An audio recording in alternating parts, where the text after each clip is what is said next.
Sir ನಿನ್ನೆ ಬೆಳವಣಿಗೆ ಬಗ್ಗೆ ತಾವೇನಿರ್ತಾರೆ ಸರ್ ತಾವು ಭೇಟಿ ಮಾಡಿರೋದ್ರ ಬಗ್ಗೆ ಈ ಒಂದೆಲ್ಲ ಬೆಳವಣಿಗೆಗೆ ತಾವು ಭೇಟಿ ಮಾಡೋದು ಬಾರಿ ಬಾರಿ ಚರ್ಚೆಗೆ ಕಾರಣ ಆಗಿದೆ.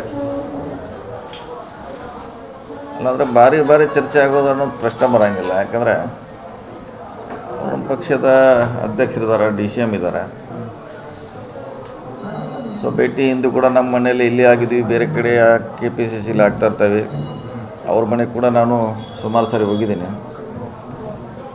ಭೇಟಿ ನಮಗೇನು ಇದರಲ್ಲಿ ಅಂಥದ್ದು ವಿಶೇಷ ಏನೋ ಅನ್ನಿಸ್ತಾ ಇಲ್ಲ. ಸ್ವಾಭಾವಿಕವಾಗಿ ಭೇಟಿಯಾಗಿರೋದು ಒಂದು ಭೇಟಿ ಚರ್ಚೆ ಅಷ್ಟೇ ಇದು. ಭೇಟಿಯಾಗಿರೋದು ವಿಶೇಷ ಅಲ್ಲದಿದ್ದರು ಈ ಸಂದರ್ಭದಲ್ಲಿ ಭೇಟಿಯಾಗಿರೋದು ಮತ್ತು ಅವರು ಕೊಟ್ಟ ಸಂದೇಶ ಕುತೂಹಲಕರ. ಏನು ಸರ್ ವಿಶೇಷ ಸಂದೇಶ? ಏನಿಲ್ಲ, ಪಾರ್ಟಿ ಗಟ್ಟಿಯಾಗಿರಬೇಕು, ಒಗ್ಗಟ್ಟಾಗಿರ್ಬೇಕು, ಅದೇ ಸಂದೇಶ ರೀ. ಎಲ್ಲ ಗಟ್ಟಿಯಾಗಿರಬೇಕು. 28ರ ಚುನಾವಣೆಯಲ್ಲಿ ನಾವೆಲ್ಲ ಮತ್ತೆ ಅಧಿಕಾರಕ್ಕೆ ತರಬೇಕು ಎಲ್ಲರೂ ಕೂಡಿ ಅನ್ನೋದು ಅವರ ಚರ್ಚೆಯ ಮುಖ್ಯ ವಿಷಯ ರೀ ಅಧ್ಯಕ್ಷರು.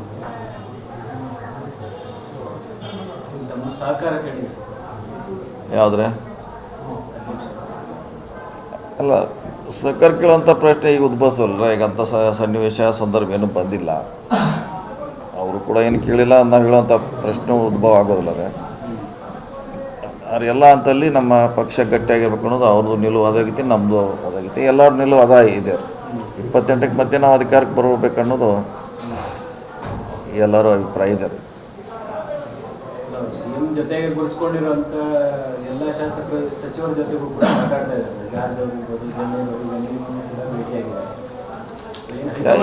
ಕ್ಲಿಯರ್ ಸೂಚನೆ ಏನಾದ್ರು ಇದೆಯಾ ಅವ್ರಿಗೆ? ಆ ಕಾರಣಕ್ಕಾಗಿ ಏನಾದ್ರು ಭೇಟಿ ಆಗ್ತಾರೆ ಇಲ್ಲ ನೋಡಿ, ಅದಂತೂ ನಮ್ಗೆ ಹೇಳಿದ್ದೀವಿ, ಸಾಕಷ್ಟು ಸಾರಿ ಹೇಳಿದ್ದೀವಿ. ಆ ವಿಷಯ ಬಗ್ಗೆ ನಾವು ನಿರ್ಣಯ ತಗೊಳ್ಳೋದ್ರ ಹಂತದಲ್ಲಿ ಇಲ್ಲ.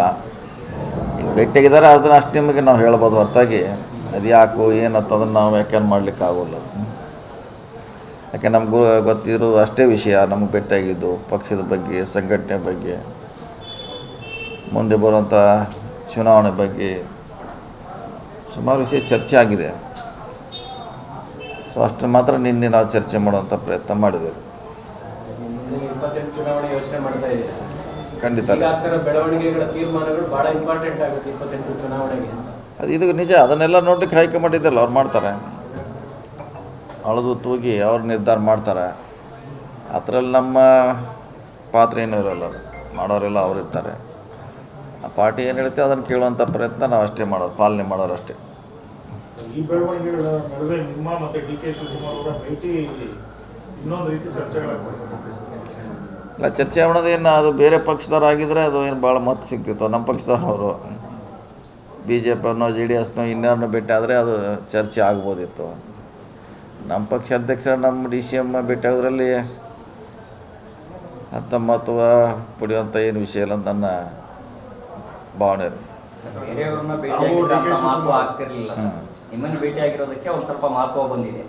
ಈಗ ಸುಮಾರು ಜನ ಎಲ್ಲರೂ ಭೇಟಿಯಾಗಿದ್ದಾರೆ. ಈಗ ಮತ್ತೆ ಈಗ ಎಲ್ಲರನ್ನೂ ಭೇಟಿಯಾಗಿದ್ದಾರೆ ಅವರು. ಮುಂದೆ ಅದಕ್ಕೆ ಮತ್ತು ಎಲ್ಲ ಸಚಿವರನ್ನು, ಎಲ್ಲ ಲೀಡರನ್ನು ಭೇಟಿಯಾಗಿದ್ದಾರೆ ಅವರು. ಭೇಟಿಯಾಗಿಲ್ಲ ಅಂತೇನಿಲ್ಲ. ಕೊನೆಯದಾವ ಬಹುಶಃ ನಾ ಇರಬೇಕಷ್ಟೇ. ಅದನ್ನೇ ಏನೋ ನಿಮ್ಗೆ ಈಗ ಸಿಕ್ಕಿದೆ. ಕೊನೆಯದಾವ ನಾನಿದ್ದೀನಿ. ಎಲ್ಲರಿಗೂ ಭೇಟಿಯಾಗಿದ್ದಾರೆ ಅವರು.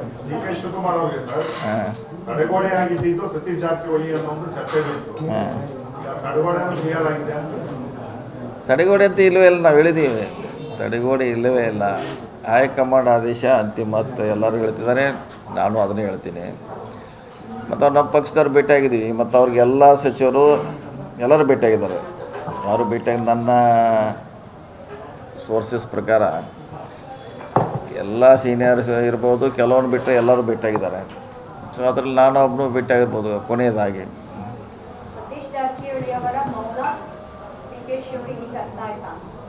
ಇಲ್ಲ,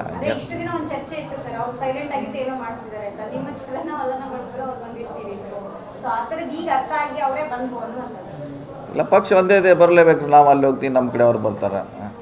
ಅದೇನು ವಿಶೇಷ ಅರ್ಥ ಕಲ್ಪಿಸೋದು ಅವಶ್ಯಕತೆ ಇಲ್ಲ. ಸೊ ಅವರು ಅವಶ್ಯಕವಾಗಿ ಇಲ್ಲಿ ಬಂದು ಹೋಗಿದ್ದಾರೆ. ಸಾಕಷ್ಟು ಸಾರಿ DK ಸುರೇಶ್ ಅವರು ಬಂದಿದ್ದಾರೆ. ನಾವು ಅವ್ರ ಮನೆಗೆ ಹೋಗಿದ್ದೀವಿ. ಸೊ ಸಾಕಷ್ಟು ಸಾರಿ ಹೋಗಿದ್ದೀವಿ, ಹೋಗಿಲ್ಲ ಅಂತೇನಿಲ್ಲ. ಅಭಿಪ್ರಾಯವನ್ನು ಪಡಿತಾ ಇದ್ದಾರೆ ಹೈಕಮಾಂಡ್ ಅವರು, ನಮ್ಮ ರಾಜ್ಯದ ಕೆಲ ನಾಯಕರುಗಳ ಜೊತೆಗೆ ಈ ಬೆಳವಣಿಗೆಗಳು ತಮ್ಮಿಂದ ಏನಾದರೂ ಇಲ್ಲ, ನಮಗೆ ಯಾರು ಅಲ್ಲಿ ಬರಲಿಕ್ಕೆ ಕೇಳಿಲ್ಲ. ನಮ್ಮ ಮಾಹಿತಿ ಕೂಡ ಯಾರು ಕೇಳುವಂಥ ಪ್ರಯತ್ನ ಕೂಡ ಮಾಡಿಲ್ಲ. ಐದಾರು ಜನರ ನಡುವೆ ಪವರ್ ಶೇರಿಂಗ್ ಆಗಿದೆ ಅಂತ ಡಿ ಕೆ ಶಿವಕುಮಾರ್ ನೆನ್ನೆ ರಿವೀಲ್ ಮಾಡಿದ್ರು. ಇಷ್ಟು ದಿನ ಮೌನವಾಗಿದ್ರು, ಅಂಥದ್ದೇನಿಲ್ಲ ಅಂತ. ಈಗ ಸಡನ್ ಆಗಿ ಡಿ ಕೆ ಶಿವಕುಮಾರ್ ಅವರು ಈ ವಿಚಾರವನ್ನು ಯಾಕೆ ಮಾತನಾಡಿದ್ರು? ನೋಡಿ, ಅವ್ರಿಗೆ ಆಸೆ ಇದ್ದೇ ಇರೋದು ಆಗಬೇಕಂತ, ಸಿ ಎಮ್ ಆಗಲಿಕ್ಕೆ. ಅವ್ರೇನಾರ ಅದನ್ನು ಕೇಳಿರ್ಬೋದು. ಅವರು ಸಿ ಎಮ್ ಕ್ಲೇಮ್ ಮಾಡಿದ್ರು, ಡೇ ಒನ್ನಿಂದ ಅವರು ಕ್ಲೇಮ್ ಮಾಡಿದ್ದಾರೆ, ಮಾಡಿಲ್ಲ ಅಂತೇನಿಲ್ಲ. ಆದರೆ ಹೈಕಮಾಂಡು ಸಿದ್ದರಾಮಯ್ಯಗೆ ಅವಕಾಶ ಕೊಟ್ಟಿದೆ. ಇವು ಕೂಡ ನಿರ್ಧಾರ ಅವರೇ ಮಾಡಬೇಕು. ಇವತ್ತು ಸಿ ಎಮ್ ಅವರು ಕೂಡ ಅಪೀಲ್ ಮಾಡಿದ್ದಾರೆ, ಹೈಕಮಾಂಡ್ ಅವರು ಬೇಗ ಇತ್ಯರ್ಥ ಮಾಡಬೇಕಂತ. ಸೊ ಸ್ವಂತ ಸಿ ಎಮ್ ಅವರು ಹೇಳಿದಾಗ ಅದ್ರ ಬಗ್ಗೆ ಈಗ ವರಿಷ್ಠರು ಗಮನ ಹರಿಸಬೇಕು. 2.5 ವರ್ಷಕ್ಕೆ ಡಿ ಕೆ ಶಿವಕುಮಾರ್ ಅವರು ಮಾಡಿದ್ರು ಕೂಡ ಈ ಶಾಸಕರ ಅಭಿಪ್ರಾಯ ಮುಖ್ಯ ಅಲ್ವ ಸರ್? ಶಾಸಕರ ಅಭಿಪ್ರಾಯ ಇಲ್ಲದೇ ಹೈಕಮಾಂಡ್ ಏಕಪಕ್ಷೀಯವಾಗಿ ನಿರ್ಧಾರ ತೆಗೆದುಕೊಂಡ್ರೆ ಅದಕ್ಕೆಲ್ಲ ಸಮ್ಮತಿ ಇದೆಯಾ ಎಲ್ಲ ಶಾಸಕರು? ಇನ್ನೂ ನಮ್ಮ ಪಾರ್ಟಿ ಹಂತಲ್ಲಿ ಚರ್ಚೆ ಇಲ್ಲ, ಯಾವುದೂ ಅದು ಆ ರೀತಿ ಬದಲಾವಣೆ ಚರ್ಚೆ ಇಲ್ಲೇ ಇಲ್ಲ. ಬಂದಾಗ ಅದ್ರ ಬಗ್ಗೆ ಚರ್ಚೆ ಮಾಡೋಣ. ಈಗ ಬಂದೇ ಇಲ್ಲ, ಅದು ಎಲ್ಲಿ ಕೂಡ ಚರ್ಚೆ ಇಲ್ಲ ನಮ್ಮ ಪಕ್ಷದಲ್ಲಿ. ಸರ್, ಎಲ್ಲರೂ ಖರ್ಗೆ ಅವ್ರನ್ನ ಭೇಟಿ ಮಾಡೋ ಸಂದರ್ಭದಲ್ಲಿ ಈ ರಾಜಕೀಯ ಗೊಂದಲಗಳನ್ನ ಆದಷ್ಟು ಬೇಗ ಬಗೆಹರಿಸಿ ಸರ್ಕಾರ ಮತ್ತು ಪಕ್ಷಕ್ಕೆ ಡ್ಯಾಮೇಜ್ ಆಗ್ತಾ ಇದೆ ಅಂತ ಎಲ್ಲರೂ ಮನವಿ ಮಾಡಿದ್ದಾರೆ. ತಾವು ಅವ್ರನ್ನ ಏನು ಭೇಟಿ ಮಾಡಿಲ್ಲ, ತಾವೇನು ಭೇಟಿ ಮಾಡ್ತೀರಾ ಅಂತ ಇವತ್ತಿನ ಬೆಂಗಳೂರು ಬರ್ತಾ ಇದ್ದಾರೆ ಅವರು, ತಾವೇನು ಭೇಟಿ ಮಾಡ್ತೀರಾ? ನೋಡೋಣ, ಟೈಮ್ ತೊಗೋತೀನಿ, ಟೈಮ್ ಸಿಕ್ಕರೆ ನಾನು ಭೇಟಿಯಾಗಿ ಹೇಳ್ತೀನಿ. ಸೊ ಅವ್ನು ಭೇಟಿ ಆಗಲಿಕ್ಕೆ ಏನು ಸಮಸ್ಯೆ ಇಲ್ಲ, ಭೇಟಿ ಆಗ್ತೀವಿ, ಅವ್ರ ಅಭಿಪ್ರಾಯ ತೊಗೊಳ್ತೀವಿ, ನಮ್ಮ ಅಭಿಪ್ರಾಯ ಅವರು ಮುಂದೆ ಹೇಳುವಂಥ ಪ್ರಯತ್ನ ಮಾಡ್ತೀವಿ. ಸರ್, ಬದಲಾವಣೆ ಬಗ್ಗೆ ಹೈಕಮಾಂಡ್ ಹೇಳಿದ್ರೆ ಸರ್, ಹೈಕಮಾಂಡ್ ಹೌದು ಆಗಬೇಕು ಅಥವಾ ಆಗುತ್ತೆ ಆ ಥರ ಹೇಳಿದ್ರೆ ವಿರೋಧಗಳಿದಾವೆ ಸರ್. ಅದು ಪಾರ್ಟಿ ಕೆಲಸ, ಅದನ್ನ ಅವ್ರು ನೋಡೋದು ವಿರೋಧ ಇದೆಯಾ ಪರವಾಗಿದೆಯಾ ಅದನ್ನು ನೋಡೋಂಥ ಪ್ರಯತ್ನ ಪಕ್ಷ ಮಾಡಬೇಕಾಗುತ್ತೆ. ನಾವು ಇಂಡಿವಿಜುವಲ್ ಹೇಳಲಿಕ್ಕಾಗಲ್ಲ, ಪಕ್ಷ ನೋಡಬೇಕಾದ್ರೆ ಪಕ್ಷ ಅಸೆಸ್ಮೆಂಟ್ ಮಾಡಬೇಕು. ಸರ್, ನಿಮ್ಮ ಮತ್ತು ಡಿ ಸಿ ಅವರು ಭೇಟಿ ಸಂಬಂಧಪಟ್ಟಾಗಿ ಕಾಂಗ್ರೆಸ್ನಲ್ಲಿ ಬದಲಾವಣೆಯ ಪರ್ವ ಏನಾದರೂ ಆಗಿದೆಯಾ, ಶುರುವಾಗಿದೆಯಾ ಅಂತ ಮಾತಾಡಿದ್ದಾರೆ. ಬದಲಾವಣೆ ಪರ್ವ ಏನಿಲ್ಲ, ಬದಲಾವಣೆ ಇಲ್ಲ.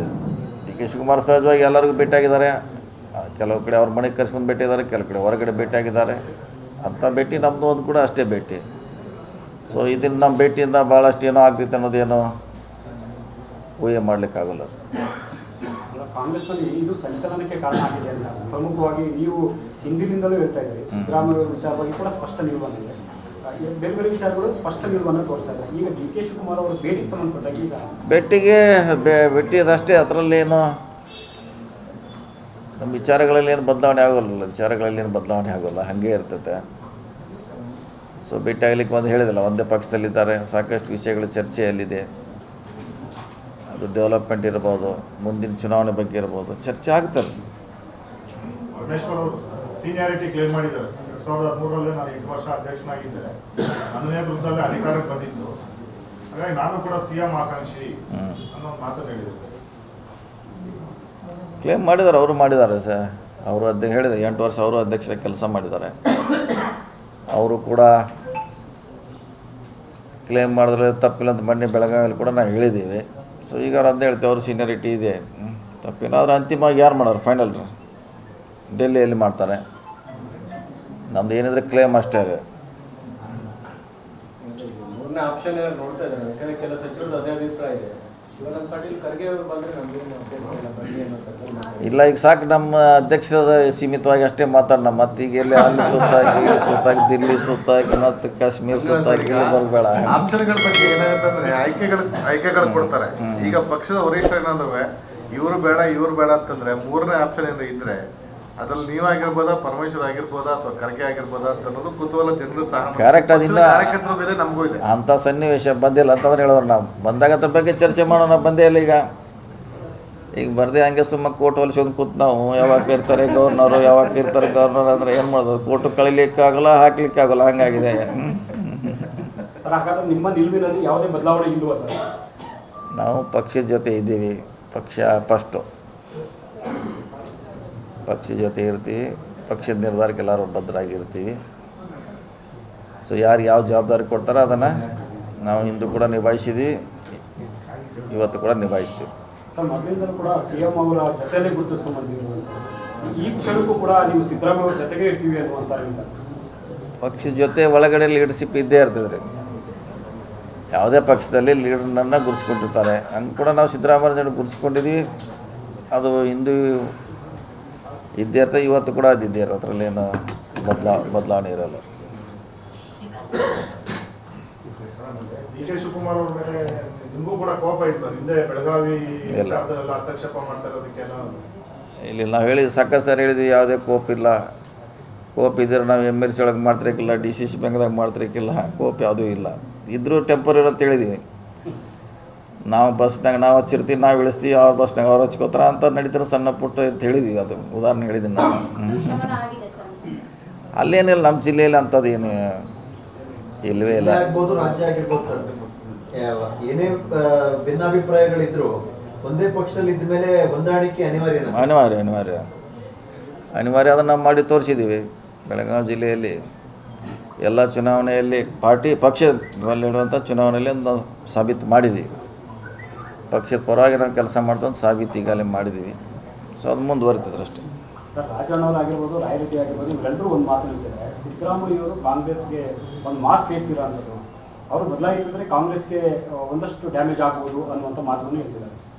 ಅಲ್ಲ, ಅವ್ರ ನೇತೃತ್ವ ಬೇಕಂತ ನಾವು ಕೂಡ ಹೇಳಿರಲ್ಲ. ಅವ್ರ ನಿವೃತ್ತಿ ಆದ ನಂತರ ಕೂಡ ಅವ್ರ ನೇತೃತ್ವ ಕಾಂಗ್ರೆಸ್ಗೆ ಅವಶ್ಯಕತೆ ಅಂತ ನಾವು ಹೇಳಿದ್ದೀವಿ. ಸುಮಾರು 1 ವರ್ಷದಿಂದ ಹೇಳಿದ್ದೀವಿ. ಈಗೂ ಅದನ್ನ ಕೆಲವ್ರು ಹೇಳ್ತಿದ್ದಾರೆ, ನಾವು ಕೂಡ ಅದನ್ನ ಹೇಳಿದ್ದೀವಿ. ಅವರ ಸೇವೆ, ಅವರ ಸಪೋರ್ಟ್ ಪಾರ್ಟಿಗೆ ಮುಂದೆ ಕೂಡ ಇರ್ತದೆ. ಎಲ್ಲರೂ ಕಂಟೆಸ್ಟ್ ಮಾಡಬೇಕು ಅಂತ ಹೇಳ್ತೀರಾ ಸರ್? ಅದನ್ನು ಅವ್ರಿಗೆ CM ಅವ್ರಿಗೆ ಕೇಳ್ಬೇಕು. ನೀವು ಅವ್ರು ಹೆಂಗೆ ಅವ್ರ ಡಿಸಿಷನ್ ತೊಗೋಬೇಕಲ್ಲ. ಕಾಂಟೆಸ್ಟ್ ಆಕ್ಟಿವ್ ಆಗಿರಬೇಕು ರಾಜಕೀಯದಲ್ಲಿ ಅಂತ.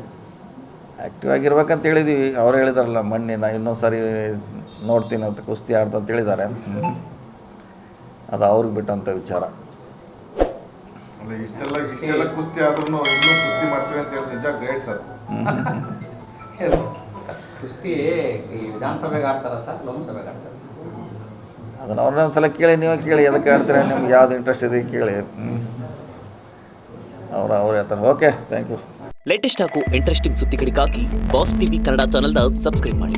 ಹಾಗೆಯೇ ಬೆಲ್ ಐಕಾನ್ ಪ್ರೆಸ್ ಮಾಡಿ. ಇದರ ಜೊತೆಗೆ ಫೇಸ್ಬುಕ್, ಇನ್ಸ್ಟಾಗ್ರಾಮ್, ಎಕ್ಸ್ನಲ್ಲೂ ಮಿಸ್ ಮಾಡದೆ ಫಾಲೋ ಮಾಡಿ.